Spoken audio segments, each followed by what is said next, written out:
बच्चों, हम लोग पैराबोला पढ़ रहे थे और लास्ट क्लास में मैंने आपको बताया था कि अगर कोई पॉइंट पैराबोला के आउटसाइड है तो उस पॉइंट से हम लोग कितना टेंजेंट ड्रॉ कर सकते हैं, 2 टेंजेंट ड्रॉ कर सकते हैं। और उसका इक्वेशन लिखना भी हम सिखाए थे आपको। इक्वेशन कैसे लिखते हैं, पहले जनरल इक्वेशन ऑफ टेंजेंट लिख लो, ठीक है ना। उसके बाद उस जनरल इक्वेशन पे y कोऑर्डिनेट की जगह पे y1 रखो, x कोऑर्डिनेट की जगह पे x1 रखो, फिर m में क्वाड्रेटिक आएगा, उसको सॉल्व करो तो m1 m2 मिल जाएगा, इन दोनों का स्लोप मिल जाएगा, तो फिर इक्वेशन लिखना आसान है। तो ये हम लास्ट क्लास में आपको बताए थे। आज हम आपको बताने जा रहे हैं कि डायरेक्ट पेयर ऑफ टेंजेंट का इक्वेशन कैसे लिखते हैं। डायरेक्ट पेयर ऑफ टेंजेंट का इक्वेशन कैसे लिखते हैं, ठीक है। यहाँ देखो क्या तरीका है। पहले y square is equal to 4ax है, इसको ऐसे लिख लो, y square minus 4ax is equal to 0, ऐसे लिख लिए, ठीक है ना। डायरेक्ट पेयर ऑफ टेंजेंट का इक्वेशन ऐसे लिखते हैं, t square xy is equal to s xy s x1 comma y1। देखो अब ये t xy क्या है, ये एक्सप्रेशन ऑफ टेंजेंट है। s xy क्या है, second degree expression in x and y, मतलब ये वाला, ठीक है ना। और s x1 y1 क्या है, इसी में पुट कर दो x1 y1। यानी कि ये चीज याद रखना कि ये है हमारा s xy, यानी हमारा s xy जो है वो ये y स्क्वायर माइनस 4x, ये चीज ध्यान में रखना, ठीक है ना। अब चलो अब लोग लिखते हैं, पॉइंट दिया हुआ है, इस पॉइंट से 2 टेंजेंट जा रहा है, इस पॉइंट से 2 टेंजेंट जा रहा है, उन दोनों टेंजेंट का हम लोग को इक्वेशन लिखना है, ठीक है ना। पहले टी एक्स वाई लिख लो। टी एक्स वाई कैसे लिखते हैं, टी एक्स वाई लिखना आता ही हम लोगों को। हम लोग क्या करेंगे, वाई स्क्वायर की जगह पे क्या लिख देंगे, y y one minus 4a, x की जगह पे क्या लिखेंगे, एक्स की जगह पे लिखेंगे x plus x one by two, तो ये हो गया टी एक्स वाई। अच्छा एस एक्स वाई क्या है, एस एक्स वाई क्या है, यही वाला y स्क्वायर माइनस 4x, और एस एक्स वन और y1 क्या है, इसी पे पुट कर दो, इसी पे आप पुट कर दो, y1 स्क्वायर माइनस 4ax1, ये तीनों हो गया, बस यहां ला के रख दो। चलो तो क्या हो जाएगा, T square y1 minus 4a x plus x1 by two इसका होल स्क्वायर, कुछ करना नहीं है। अब एस एक्स वाई यहाँ पे लाके रख दो, यानी कि वाई स्क्वायर माइनस 4x, और यहाँ पे y1 स्क्वायर माइनस 4ax, कुछ भी नहीं है, बहुत आसान है, ठीक है ना। t मालूम है, एस एक्स वाई मालूम है, और ये मालूम है, बस यहाँ लाके रख देना है। यानी आपको याद रखना है, पता है क्या, t square is equal to s s one. बच्चे देखो फॉर्मूला याद करने का भी तरीका है, आप या तो इसको याद कर लो या इसको याद कर लो। T4 tangent, S4 second degree expression in x and y, और S1 मतलब उसी एक्सप्रेशन पे x y हम लोग पुट कर दिए, ठीक है ना। तो आप लोग को याद कर लेना है, इसको याद कर लो या इसको याद कर लो, ठीक है। ये करने के बाद ये जो मिला है ना बच्चों, ये पता है क्या है, इन दोनों टेंजेंट का इक्वेशन है, ठीक है। अब एक क्वेश्चन अगर आपको मिल जाए, अगर क्वेश्चन मिल जाए आपको, क्वेश्चन ऐसा हो कि पैराबोला का इक्वेशन दे दिया है y square is equal to 8x, ठीक है ना। कोई पॉइंट आपको दे दिया है माइनस 2 कॉमा 1, माइनस 2 कॉमा 1, और इस पॉइंट से 2 टेंजेंट जा रहा है, इस पॉइंट से 2 टेंजेंट जा रहा है, उन दोनों टेंजेंट का आपको इक्वेशन लिखना है, ठीक है। तो कैसे लिखोगे, तुरंत लिख देंगे हम लोग। ये है बच्चों x1 और ये क्या है y1। पैराबोला का इक्वेशन क्या है, y square is equal to 8x, y square is equal to 8x, तो क्या लिखोगे, y square minus 8x is equal to 0। सबसे पहले लिख लो t, t कैसे लिखोगे, y y1 y into 1 minus 8 x plus x1, यानी x प्लस माइनस 2 बाय 2, ये हो गया t, यही है ना t। और उसके बाद इसको ब्रैकेट में कर दो, फिर उसके बाद s लिखो, s मतलब y स्क्वायर माइनस 8x, और फिर s1 का मतलब इसी पे पुट कर दो माइनस 2, और यहां पुट कर दो 1, तो यहां जब 1 पुट करोगे तो हो जाएगा 1 स्क्वायर, और यहां जब माइनस 2 पुट करोगे तो ये हो जाएगा 16। तो अल्टीमेटली जब अरेंज करोगे तो कैसा हो जाएगा, ये y माइनस यहां कट कर दो 4x माइनस 2, इसका स्क्वायर करना मत भूलना, ठीक है। That is equal to y square minus 8x into 17, बस यही कर देना है, ठीक है ना। T square s x y s one, और ये जो पता है इसको अरेंज करोगे ढंग से तो ये पता है क्या है, ये है पेयर ऑफ टेंजेंट का इक्वेशन, ठीक है ना। अच्छा, अगर आप चाहते हो कि आप दोनों इक्वेशन को सेपरेट कर दो तो आप एक काम करना, हम आपको पेयर ऑफ स्टेलर में बताए हैं क्या करना है। आपको इस पूरे जो राइट साइड में इसको लेके आ जाओ लेफ्ट साइड में, उसको अच्छे से फैक्टराइज करो तो ये ना इंडिविजुअल इक्वेशन मिल जाएगा आपको, इसका और इसका, टेंजेंट 1 का और टेंजेंट 2 का। लेकिन अभी किस फॉर्म में है, अभी ऐसा फॉर्म में है ना कि इन दोनों टेंजेंट का इक्वेशन को प्रोडक्ट कर दिया गया होगा, वो इस फॉर्म में आपको मिलेगा, ठीक है। चलो आगे बढ़ते हैं, चलो हम लोग आगे बढ़ते हैं। लिखना बहुत आसान है, बस आपको याद रखना है t square is equal to s s one, ठीक है। अच्छा, अब जो टॉपिक है ना हम लोगों का वो ये, अभी आगे वाला टॉपिक वो ऐसा है, अभी हम बोलेंगे और बहुत इंपॉर्टेंट रिलेशन है, आपको बस याद रखना है। देखो, tangent at the extremities of the focal code are perpendicular and intersect on directrix. I repeat, tangent at the extremities of the focal code are perpendicular and intersect on directrix. इसका मतलब समझाते हैं आपको। सपोज करो कि ये parabola है, ठीक है ना, ये हो गया एक्स कोऑर्डिनेट बच्चों और ये हो गया वाई कोऑर्डिनेट, ठीक है ना।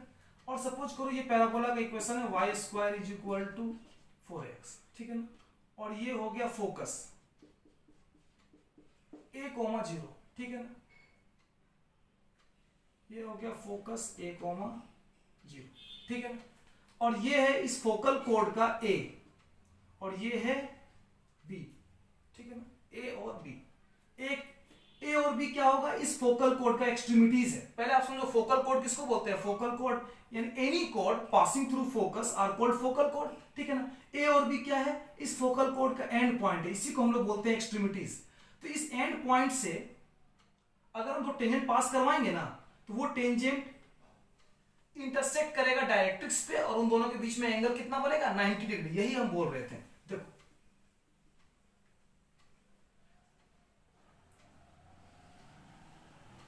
ऐसा, ठीक है, ये बनाएगा यहां पे कितना डिग्री एंगल, 90 डिग्री एंगल, ठीक है। और ये कट कहां पे करता है, कट हमेशा करता है डायरेक्ट्रिक्स पे। अच्छा, इस पैराबोला का डायरेक्ट्रिक्स का इक्वेशन क्या है, x is equal to minus, ये हम लोग को आता है, ठीक है। देखो एस सिचुएशन है, यही हम बोल रहे थे आपको कि फोकल कोड है आपके पास, फोकल कोड के एंड पॉइंट से अगर आप दो टेंजेंट ड्रॉ करते हैं ना तो वो टेंजेंट जहां पे कट करता है वहां कितना डिग्री एंगल बनाता है, 90 डिग्री। और ये लोग इंटरसेक्ट कहां पे करता है, डायरेक्ट्रिक्स पे। यही चीज हम बोल रहे थे। तो इसको आप लोग याद कर लो एकदम कि tangent at the extremities of the focal chords are perpendicular and intersect at directrix, ठीक है। कोई भी फोकल कोड ले लो, कोई भी फोकल कोड ले लो, फोकस से पास करवाओ, कोई भी फोकल कोड ले लो, उसके एंड पॉइंट से दो टेंजेंट ड्रॉ करो, वो हमेशा कट करेगा और बनाएगा एंगल कितना डिग्री, 90 डिग्री। और हमेशा कहां कट करेगा वो लोग, इंटरसेक्ट कहां पे करेगा वो लोग, डायरेक्ट्रिक्स पे। बस यही चीज बोल रहे थे हम उस समय से। अच्छा, अब वेरीफाई करते हैं हम लोग, अब हम लोग वेरीफाई करते हैं कि ये बात सही है, ये वेरीफाई करना जरूरी है। अच्छा, ए पॉइंट का कोऑर्डिनेट क्या लोगे आप, अगर पैराबोला का equation y square is equal to 4x है तो पॉइंट ए का कोऑर्डिनेट क्या होगा, 80 स्क्वायर 280। अच्छा, पॉइंट बी का कोऑर्डिनेट क्या लोगे, पॉइंट बी का कोऑर्डिनेट क्या लोगे, पॉइंट बी का कोऑर्डिनेट क्या लोगे, पॉइंट बी का कोऑर्डिनेट आप लेंगे a/t स्क्वायर -2a/t। ये हम लोग पढ़े हैं, ये बताए भी हैं आपको हम कि अगर कोई फोकल कोड है बच्चों तो a पॉइंट अगर आप 80 स्क्वायर 280 लेते हैं तो b क्या लेंगे आप, a/t स्क्वायर -2a/t, ठीक है ना। मतलब आपको हम बताए थे कि बच्चों अगर ये t है तो ये कितना होगा, ये होगा -1/t, यानी कि जहां जहां t है वहां वहां रख दो -1/t, तो नेक्स्ट एंड पॉइंट जो उसका सेकेंड एंड पॉइंट है वो मिल जाएगा, ठीक है। ठीक है, चलो अब चेक करते हैं। अच्छा, अगर पैरा यहां पे टेंजेंट का इक्वेशन क्या होगा, पॉइंट ए से जो टेंजेंट जा रहा है उसका इक्वेशन क्या होगा, डायरेक्ट लिखते हैं y is equal to 1/tx plus 80। बहुत बार लिख चुके हैं इसलिए अब याद हो गया हम लोग को, ठीक है ना, ये हो गया। अच्छा, पॉइंट बी से जो टेंजेंट जा रहा होगा उसका इक्वेशन क्या होगा, कुछ नहीं करना है, टी की जगह पे क्या रख देना है, -1/t। तो क्या हो जाएगा, -tx -a/t। ठीक है। अच्छा, इस वाले टेंजेंट का स्लोप कितना है, m1 = 1/t। इस वाले टेंजेंट का स्लोप कितना है, -t। तो बताओ m1 × m2 कितना होगा, m1 × m2 कितना आ गया, -1। तो अगर दो स्लोप को मल्टीप्लाई करके -1 बन रहा है, -1 आ रहा है, इसका मतलब समझ जाना कि वो दोनों कितना का एंगल बना रहा होगा, 90 डिग्री का। तो ये तो वेरीफाई हो गया। अब क्या वेरीफाई करना है कि इनके इंटरसेक्टिंग पॉइंट का एक्स कोऑर्डिनेट कितना आना चाहिए, माइनस है। चलो चेक करते हैं। तो कोई भी दो कर्व दे दिया है अगर आपको, चाहे स्ट्रेट लाइन है, सर्कल है, पैराबोला, एलिप्स, हाइपरबोला, कुछ भी है, और उन दोनों के बीच का आपको इंटरसेक्टिंग पॉइंट अगर चाहिए तो आप दोनों को सॉल्व करते हैं तो हम लोग को इंटरसेक्टिंग पॉइंट मिलता है। चलो दोनों को सॉल्व करते हैं। Solving equation 1 and 2, solving equation 1 and 2 दोनों को सॉल्व करते हैं so that we can find out the intersecting point. दोनों को सॉल्व करते हैं, ऐसे सॉल्व करेंगे। देखो, इक्वेशन 1 माइनस इक्वेशन 2, चलो तो y minus y 0, 1/tx minus tx, तो क्या हो जाएगा, यहाँ पे x कॉमन ले लो, यहाँ हो जाएगा t plus 1/t, t plus 1/t plus at minus a/t, तो यहाँ पे भी क्या हो जाएगा, a t प्लस 1/t। इसको यहाँ लेके आ जाएंगे, तो x into t plus 1/t is equal to minus a t plus 1/t, ये और ये कैंसिल हो गया। तो इंटरसेक्टिंग पॉइंट का एक्स कोऑर्डिनेट कितना आया, -1, यानी हमें माइनस ए, इंटरसेक्टिंग पॉइंट का एक्स कोऑर्डिनेट आया -a। वाई कोऑर्डिनेट कुछ भी होगा समथिंग, उससे मतलब नहीं। लेकिन अगर एक्स कोऑर्डिनेट -a आया है, इसका मतलब ये हमेशा इसी लाइन पर इंटरसेक्ट कर रहा होगा। किस लाइन पर, x = -a पर। और x = -a किसका इक्वेशन है, x = -a इक्वेशन किसका है बच्चों, इस पैराबोला के डायरेक्ट्रिक्स का इक्वेशन है। यानी कि दोनों चीज हम लोग को वेरीफाई हो गया कि फोकल कोड के एक्सट्रीमिटी से जो दो टेंजेंट पास होता है, वो दोनों टेंजेंट कितना एंगल बनाता है, 90 डिग्री। वो यहां से दिख गया, ठीक है। अच्छा, वो दोनों इंटरसेक्ट कहां पे करता है, डायरेक्ट्रिक्स पे, वो चेक देखो यहां पे दिख गया, दोनों वेरीफाई हो गया। अब हम लोग इसको याद कर लेंगे, ठीक है। ये इंपॉर्टेंट रिलेशन है, ठीक है ना। चलो अब आगे बढ़ते हैं। अब आते हैं नॉर्मल पे। तो अभी वाला जो टॉपिक है वो ऐसा है, देखो, normal at any point P on the parabola. देखो, अब हम लोग यही पढ़ेंगे, इसी पे डिस्कशन होगा हम लोग का, ठीक है। सपोज करो कोई पैराबोला है, ठीक है ना, तो उस पैराबोला के पॉइंट P पे नॉर्मल का मीनिंग क्या है ये समझना बहुत जरूरी है। सपोज करो ये पॉइंट P है और ये इस पे टेंजेंट है, ठीक है। तो नॉर्मल का मीनिंग पता है क्या है, आपको पॉइंट P के पास जाना है और वहां से एक लाइन ड्रॉ करना है और वो लाइन होना चाहिए टेंजेंट के परपेंडिकुलर। तो इसको हम लोग बोलेंगे नॉर्मल एट P। ये हो गया नॉर्मल। मतलब नॉर्मल बेसिकली क्या है, परपेंडिकुलर लाइन है। परपेंडिकुलर किस पे, टेंजेंट पे। तो normal a perpendicular line passing through P, ठीक है ना। नॉर्मल के बारे में जान गए, ठीक है ना। अब हम लोग आगे बढ़ते हैं। अब हम लोग इसका इक्वेशन लिखेंगे, मतलब उस पे इक्वेशन पे इसका डिस्कशन होगा, नॉर्मल के इक्वेशन पे।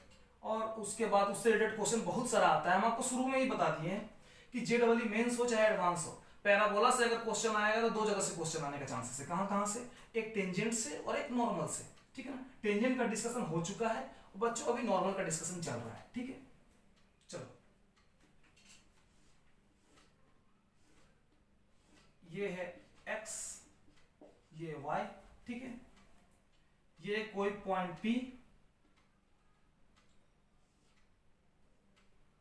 पैराबोला का इक्वेशन है y² = 4x, ठीक है ना।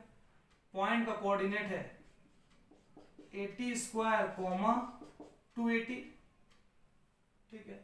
और इस पॉइंट पे जो नॉर्मल है उसका इक्वेशन हमको लिखना है। ठीक है, ये है नॉर्मल और उसका इक्वेशन हम लोगों को लिखना है। ठीक है, अच्छा नॉर्मल भी क्या है? नॉर्मल भी एक स्ट्रेट लाइन है और एक स्ट्रेट लाइन का इक्वेशन लिखने के लिए क्या मालूम होना चाहिए? उस पे लाई करने वाला कोई पॉइंट और उसका स्लोप। तो पॉइंट तो मालूम ही है, स्लोप नॉर्मल का मालूम नहीं है, स्लोप मालूम करेंगे। चलो अच्छा, टेंजेंट का स्लोप क्या है? टेंजेंट का इक्वेशन क्या होता है पहले वो लिख लो। तो टेंजेंट का इक्वेशन है यहाँ पे 1/tx प्लस 80, यानी टेंजेंट का स्लोप क्या है? टेंजेंट का स्लोप है 1/t। नॉर्मल का स्लोप कितना होगा? तो मान लो let slope of normal is mn। तो जब अगर ये दोनों एक दूसरे पे परपेंडिकुलर है तो दोनों के स्लोप को मल्टीप्लाई करेंगे तो कितना आएगा? -1 आएगा। यानी लिखो mn into mt is equal to 1/t। Sorry, mn into mt is equal to लिखो -1, क्योंकि दोनों के स्लोप को मल्टीप्लाई करेंगे mt को और mn को, तो -1 आएगा। ठीक है ना? तो बताओ कि ये कितना है? ये 1/t है, दैट इज -1। तो mn कितना आया? mn आया -t। तो सिंपल है एकदम। ठीक है ना? अगर टेंजेंट का स्लोप है 1/t तो नॉर्मल का स्लोप कितना होगा? बस आप इसी को रेसिप्रोकल कर दो और माइनस से मल्टीप्लाई कर दो। चलो कोई लाइन का स्लोप है 2 तो उसके नॉर्मल का स्लोप कितना होगा? -1/2।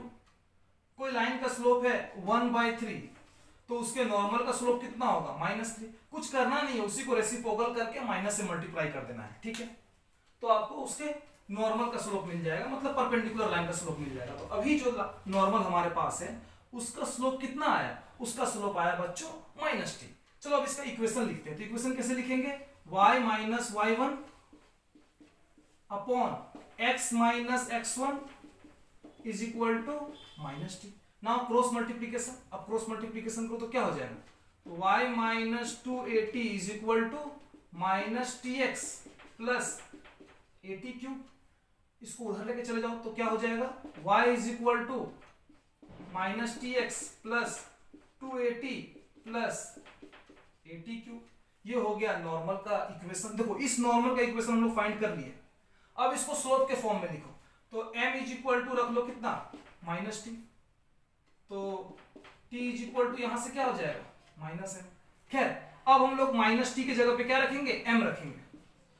तो यहां रख देंगे हम लोग mx और t की जगह पे क्या रखेंगे? -m। तो यहां हो जाएगा -2am और यहां कितना हो जाएगा? t की जगह पे -m रखो तो यहां हो जाएगा -am3। तो बच्चों यही है नॉर्मल का equation in the form of slope. ये हो गया नॉर्मल का इक्वेशन। आपको ये याद रख लेना है कि अगर पैराबोला का इक्वेशन होगा y² is equal to 4ax तो जनरल इक्वेशन ऑफ नॉर्मल क्या होगा? y is equal to mx minus 2am minus am3। ठीक है ना? अच्छा नॉर्मल कहां पे है? पॉइंट P पे। तो पॉइंट P का कोऑर्डिनेट भी आप m के फॉर्म में लिखो। चलो तो 80² इज इक्वल टू क्या हो जाएगा? 80² इज इक्वल टू यहाँ a t की जगह पे रखो -m तो हो जाएगा am² और 280 y कोऑर्डिनेट है। 280 को भी रखो m के फॉर्म में तो क्या हो जाएगा? ये t की जगह पे -m रखो तो क्या हो जाएगा? ये -2am।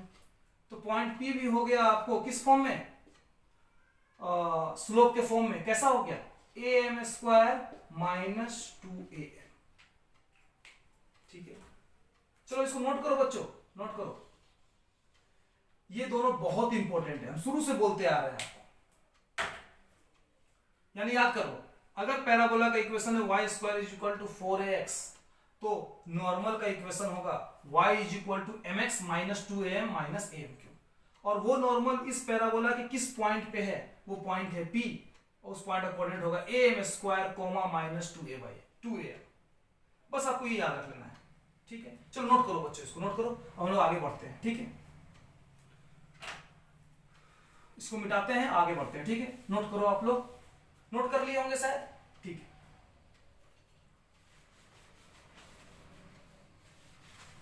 अब एक क्वेश्चन बनाएंगे इसी से रिलेटेड।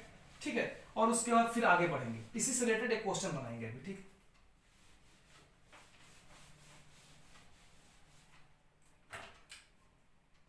अभी क्या सीखे हम लोग उसको दिखा देते हैं। ये x ये y, अगर पैराबोला का इक्वेशन है y square is equal to 4ax, ठीक है। तो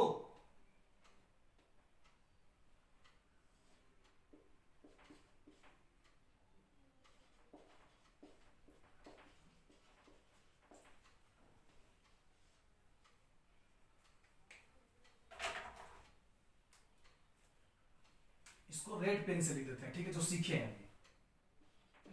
am स्क्वायर कॉमा -2m, ये सीखे हैं अभी, इसको रेड से जानबूझ के लिख दे रहे हैं, ठीक है, लिख दिए, ठीक है ना। अच्छा, नॉर्मल का इक्वेशन क्या आया? नॉर्मल का इक्वेशन आया y is equal to mx -2am -am3, ठीक है। यही चीज सीखे हैं, दोनों चीज लिख लिए, ठीक है। अब देखो एक क्वेश्चन बनाएंगे इसी से रिलेटेड। क्वेश्चन ऐसा है, देखो क्वेश्चन ऐसा है, find the equation of normal, मतलब नॉर्मल का इक्वेशन लिखना है, passing through point P, passing through point P। ये क्वेश्चन जो हम देंगे ना बच्चों, ये बाद में देंगे, इससे तो थोड़ा सा क्वेश्चन ट्रिकी हो जाएगा। अभी अब सिंपल क्वेश्चन होना, find the equation of a normal having slope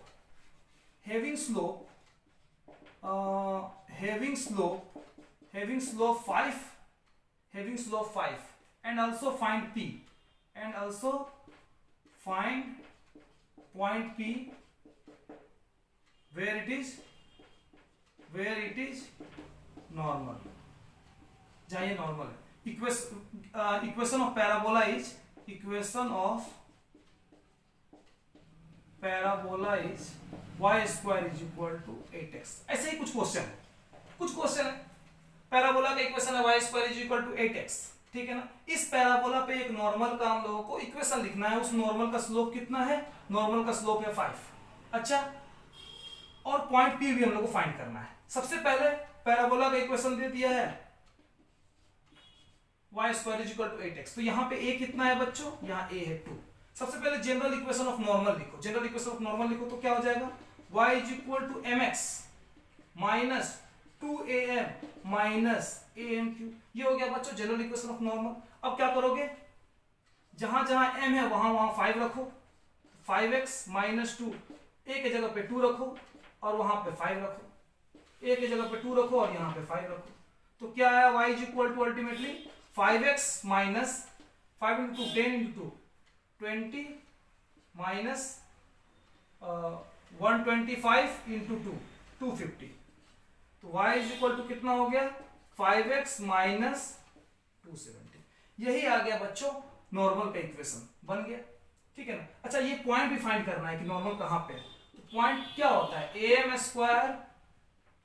square comma minus 2am, तो a की जगह पे कितना रखोगे? a की जगह पे रखोगे 2 और m की जगह पे कितना रखोगे?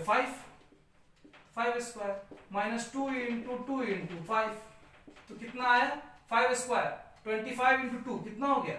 50, और यहाँ पे तो ये भी आ गया। देखो कुछ भी नहीं है, बहुत आसान। इक्वेशन ऑफ नॉर्मल भी हम लोग लिख दिए और हम लोग वो पॉइंट भी लिख दिए जहां पे ये नॉर्मल है, ठीक है ना। चलो आगे बढ़ते हैं, हम लोग आगे बढ़ते हैं और क्वेश्चन देते हैं,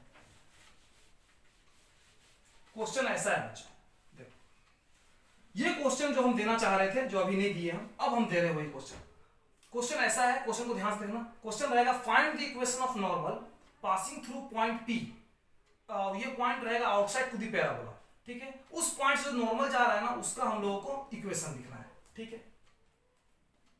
क्वेश्चन हम लिख दे रहे हैं, देखो find the equation of normal passing through, find the equation of normals passing through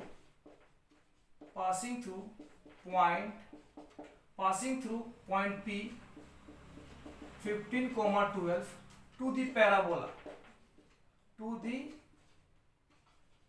parabola y square is equal to 4x। देखो ये क्वेश्चन है, ये क्वेश्चन थोड़ा अलग, पिछले वाले क्वेश्चन में क्या था, डायरेक्ट आपको m दे दिया गया था, a दे दिया गया था, आपने जनरल इक्वेशन ऑफ नॉर्मल लिखा, पुट कर दिए, बन गया। ये क्वेश्चन को देखो। अच्छा, इस क्वेश्चन को बनाने से पहले एक छोटा सा डिस्कशन कर लेते हैं। अगर कोई पैराबोला है, तो पैराबोला अगर कोई है y square is equal to 4ax, तो उस पे जनरल इक्वेशन ऑफ नॉर्मल क्या होता है? जनरल इक्वेशन ऑफ नॉर्मल होता है y is equal to mx minus 2am minus am cube. ठीक है, आप m के ऊपर देख रहे हो क्यूब है, जनरल इक्वेशन ऑफ नॉर्मल यही होता है। ठीक है, यानी कि आपको मुझे बताना चाह रहे हैं अगर कोई point outside to the parabola है तो उस पॉइंट से कितना नॉर्मल पास करेगा, ये हम लोग को नहीं मालूम है। हो सकता आपको लग रहा है वो एक ही पास करेगा, बेटा दो भी हो सकता है, हम बताते हैं। आप क्या करोगे, वो जो पॉइंट है ना x1 y1 outside to the parabola, वो पॉइंट यहाँ y1 पुट करो, यहाँ x1 पुट करो, तो आपको क्यूबिक इक्वेशन मिलेगा m में, आपको मिलेगा क्यूबिक इक्वेशन m में। और जब आप उसको सॉल्व करोगे ना तो आपको m का मैक्सिमम 3 वैल्यू मिल सकता है, यानी कि from any point outside to the parabola maximum 3 normal can be drawn. आप मेरे पॉइंट को नोट करना, we can draw 3 normal real और imaginary from a point outside to the parabola. मतलब पैराबोला के आउटसाइड में अगर कोई पॉइंट है तो वहां से मैक्सिमम 3 नॉर्मल ड्रॉ किया जा सकता है, मैक्सिमम 3 नॉर्मल, यानी कि 3 नॉर्मल डेफिनेटली होगा, आइदर रियल हो चाहे इमेजिनरी हो, 3 नॉर्मल डेफिनेटली पास करेगा। ठीक है ना, मैक्सिमम 3 नॉर्मल पास करेगा, इतना ध्यान में रखो। ठीक, वो डिपेंड करता है कि इसको सॉल्व करने के बाद कितना हम लोगों को m1 m2 m3 तीनों रूट मिल गया रियल नंबर, तो समझ जाओ 3 real normal we can draw, और अगर 2 मिला हम लोगों को रियल और 1 मिला इमेजिनरी, तो समझ जाना कि only 2 real normals can we can draw. ठीक है ना, लेकिन मैक्सिमम नॉर्मल जो होगा वो होगा 3। चलो आगे बढ़ते हैं, अब इस क्वेश्चन को बनाते हैं। चलो, ये क्वेश्चन है, ठीक है, आप समझो क्वेश्चन कैसा है। ये हो गया आपका parabola y square is equal to 4x, और ये हो गया ये पॉइंट P, जिसका कोऑर्डिनेट है 15,12। ठीक है, अच्छा, इस पॉइंट से कितना नॉर्मल पास करेगा मालूम नहीं, लेकिन जितना ही पास करेगा सबका इक्वेशन लिखना है हम लोग। ठीक है, सबसे पहले हम लोग लिखेंगे जनरल इक्वेशन ऑफ नॉर्मल। यहाँ a कितना है बच्चों, यहाँ a है 1। सबसे पहले एक काम करो, जनरल इक्वेशन ऑफ नॉर्मल लिखो, क्या होगा, y is equal to mx minus 2am, तो a की जगह पे 1 माइनस am क्यूब, यानी कि 1m इंटू m क्यूब। तो ये हो गया जनरल इक्वेशन ऑफ नॉर्मल। इस पे रख दो 15 और 12, x की जगह पे रखो 15 और y की जगह पे रखो 12। 12 is equal to 15m minus 2m minus m cube. ठीक है, ये कितना हो जाएगा, 12 is equal to 13m minus m cube. आप सबको लेके आ जाओ लेफ्ट साइड में, तो क्या हो जाएगा, m cube minus 13m plus 12 is equal to 0। अब बच्चों इसको सॉल्व करो, ये अब 10th क्लास का चीज है, पहले hit and trial method use करो। ठीक है, तो m इज इक्वल टू 1 रखो, सॉल्व हो जाएगा। 1 plus 12 13 minus 13 0, m is equal to 1, तो इसका एक सॉल्यूशन है। और 2, वो कैसे मिलेगा, आप m माइनस 1 से इसको डिवाइड करो, मतलब यही करते थे ना 10th क्लास में।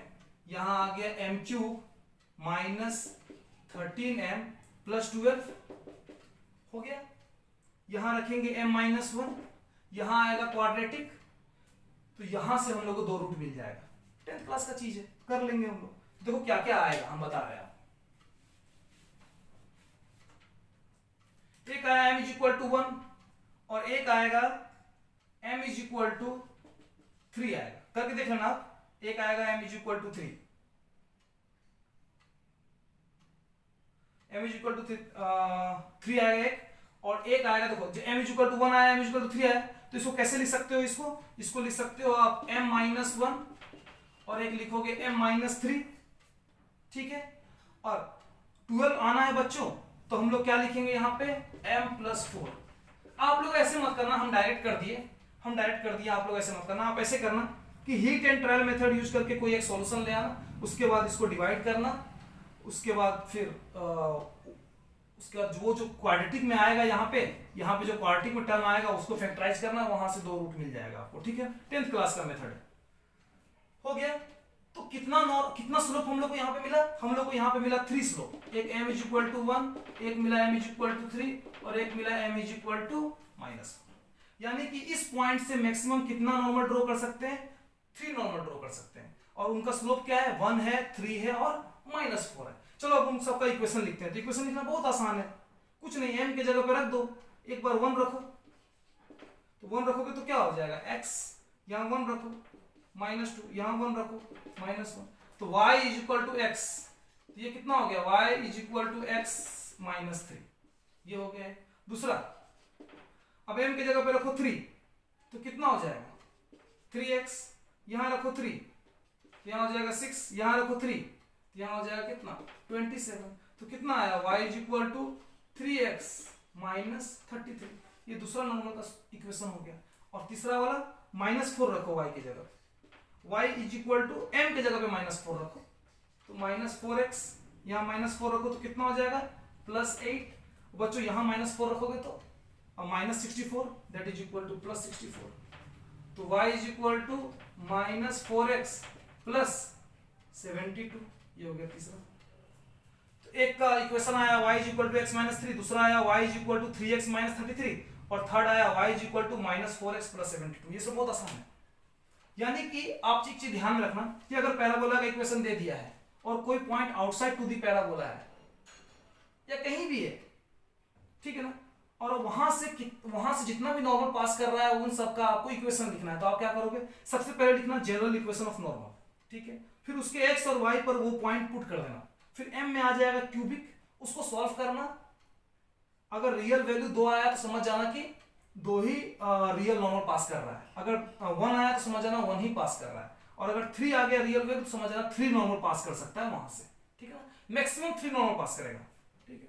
तो आज का टॉपिक यहीं पे छोड़ते हैं, इसके बाद और भी क्वेश्चंस हम लोग बनाएंगे। हम शुरू से बोलते आ रहे हैं कि पैराबोला से जब भी क्वेश्चन आएगा तो टेंजेंट से आएगा या नॉर्मल से आएगा, ठीक है। और आज के लिए बाइंड अप करते हैं बेटा, नेक्स्ट क्लास में हम लोग इसी टॉपिक को फिर आगे बढ़ाएंगे। ओके।